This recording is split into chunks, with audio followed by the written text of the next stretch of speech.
السلام علیکم، کیسے ہیں سب لوگ؟ ٹھیک ٹھاک ہیں، خیریت سے، شوق شان سے احسان۔ اچھا، میں موجود ہوں بلاک 14 فیٹل بی ایریا کا۔ یہ ہے فلا گراؤنڈ، اور یہ ہمارا فلا گراؤنڈ بہت خوبصورت بنا دیا گیا ہے ماشاءاللہ سے،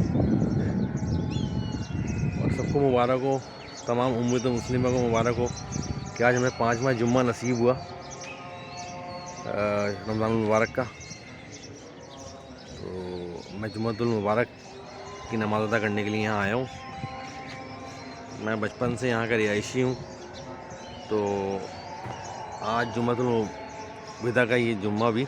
ہمیں آج 5واں خطبہ نصیب ہوگا، اور 5واں خطبہ نصیب ہونے کے ساتھ ساتھ ممکن ہے کہ یہ جمعہ رمضان المبارک کا میرا اس ایریے میں آخری جمعۃ الوداع ہو۔ تو چونکہ میں یہاں سے اس ایریے سے موو کرنے والا ہوں عنقریب انشاءاللہ، تو مجھے یہاں کے ایک ایک گلی، ایک ایک کوچہ، ایک ایک رستہ جو میں نے اپنی زندگی کے یہاں گزار دی ہے، وہ سب بہت یاد آیا کریں گے۔ لیکن زندگی میں آگے جانے کے لیے، چینج کرنے کے لیے پیچھے چیزوں کو چھوڑنا بھی پڑتا ہے، ان کی قربانی بھی دینی پڑتی ہے، اور بہت سیکریفائز بھی کرنا پڑتا ہے لائف کے ساتھ، خاص طور پہ آگے فیوچر کے لیے۔ جب آپ کے لیے آپ نے اپنا وقت یہاں پہ گزار لیا اور آگے کسی کو اچھی لائف دینی ہو، تو ہر باپ کی یہ خواہش ہوتی ہے، ہر انسان کی یہ خواہش ہوتی ہے کہ وہ بہتر کی تلاش میں رہے۔ یہ انسانی طور پر ایک انسانی، اللہ تعالیٰ نے انسان کے اندر ایک وہ اللہ کی طرف سے ہوتا ہے بیسیکلی ہے۔ تو میں اللہ تعالیٰ سے بہت زیادہ جو ہے مطمئن ہوں، اور کروڑوں شکر گزار ہوں اس کا کہ اللہ تعالیٰ نے آسانی والے معاملات کیے۔ اللہ تعالیٰ سے یہی دعا ہے کہ سب کے لیے آسانی والے معاملات فرمائے، جو اس کے لیے عافیت کے ساتھ اس کے حق میں بہتر ہو، اللہ تعالیٰ وہ خیر کے فیصلے فرما دے۔ کئی جمعے، لاتعداد جمعے، بچپن سے چھوٹی عمر سے، جب سے میں نے ہوش سنبھالا تھا یہاں پہ اس مسجد میں آتا تھا۔ یہ حضرت مولانا یوسف لدھیانوی شہید کی مسجد ہے، اور ہم بچپن سے یہاں پہ نماز پڑھتے آ رہے ہیں۔ تو یہ ایک ایسی چیز شیئر کر رہا ہوں میں، جو میں فیل کر رہا تھا کہ یار میں شیئر کروں گا۔ تو بہت زیادہ جو ہے نا، میں دکھی بھی ہوں، لیکن شکر گزار بھی ہوں اللہ کا کہ یا اللہ تو آگے بہتر کرنے والا ہے انشاءاللہ۔ تو اس دعا کے ساتھ جمعے کا خطبہ سنتے ہیں اور جمعے کی نماز ادا کرتے ہیں۔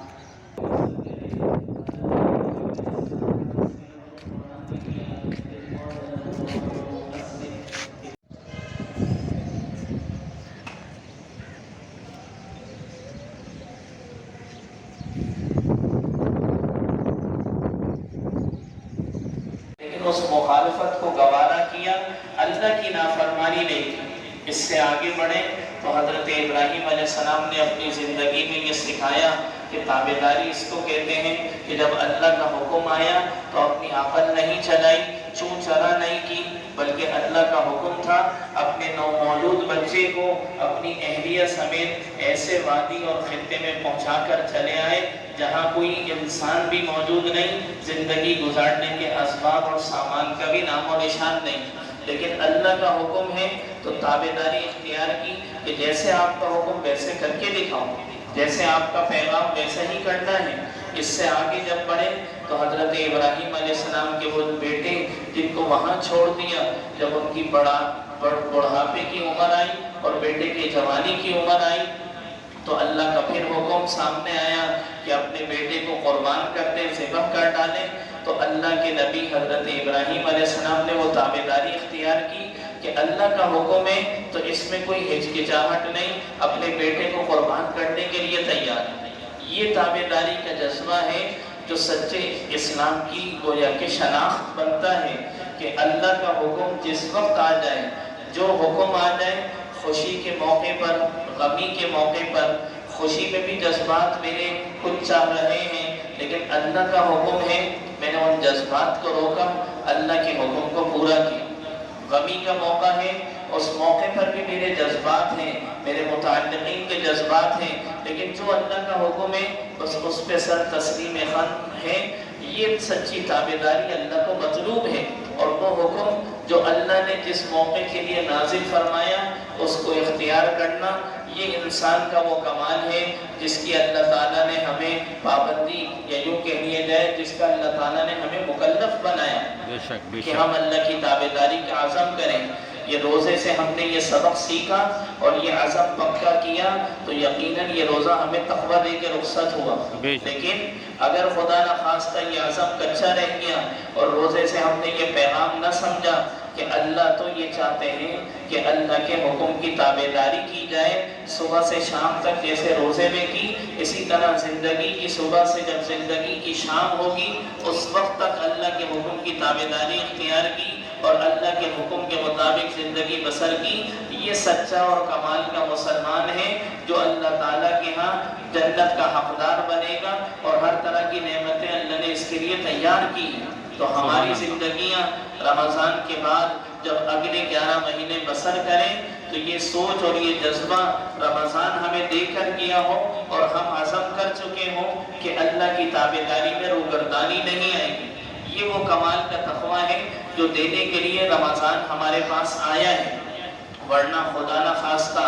جتنے افراد بیٹھے ہیں ہر ایک اپنی زندگی میں 12 رمضان گزار چکا ہے، کسی نے 20 دفعہ، کسی نے 40 دفعہ، کسی نے اس سے زیادہ رمضان گزارے ہیں، لیکن ان سارے رمضانوں کے گزرنے کے بعد آیا زندگی میں یہ تابعداری نصیب ہوئی اور اس کے بعد کی زندگی اللہ کے حکموں پہ چلنے کی نصیب ہوئی؟ اگر نہیں ہوئی تو یہ خسارے اور خطرے کی بات ہے کہ اتنے موقع اللہ نے دیے اور اتنی رحمت کی بہاریں اللہ نے عطا فرمائی، لیکن ہمیں اپنی زندگی کا مقصد سمجھ میں نہیں آیا، ہمیں شیطان سے بچنے کا سلیقہ نہیں آیا۔ اللہ نے تو 1 مہینے شیطان کو بند کر کے ہمیں مقابلہ کرنا سکھایا دشمن سے، کہ دشمن کو ایسے اللہ کے حکموں پر چل کر شکست دی جاتی ہے کہ دشمن کی چاہت ہے کہ اللہ کے حکم کو توڑا جائے اور ہماری چاہت یہ ہو کہ اللہ کے حکم کو پورا کیا جائے اور شیطان کے منصوبے کو خاک میں ملایا جائے۔ یہ اللہ ہم سے چاہتے ہیں،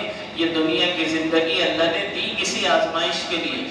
اور یہ آزمائش شریعت کے مختلف احکام میں ہمیں نظر آئے گی۔ ایک مثال میں نے حضرت ابراہیم علیہ السلام کی آپ کے سامنے رکھی کہ ان کی ساری زندگی کیسے اللہ کی تابعداری کے ساتھ عبارت تھی اور ساری زندگی اللہ کی تابعداری انہوں نے اختیار کی۔ جی الحمدللہ آج جو ہے جمعۃ الوداع ادا کر دیا گیا اور الحمدللہ جو ہے وہ کل یہاں پہ نماز عیدین ادا کی جائے گی، 6:45 بجے کا ٹائم ہے صبح، تو نماز عیدین ادا ہوگی انشاءاللہ تعالیٰ یہاں پہ عیدگاہ گراؤنڈ فلاح مسجد بلاک 14 نصیر آباد۔ تو انشاءاللہ کل نیو بلاک کے ساتھ ملتے ہیں انشاءاللہ۔ اللہ حافظ، دعا میں یاد رکھیے گا۔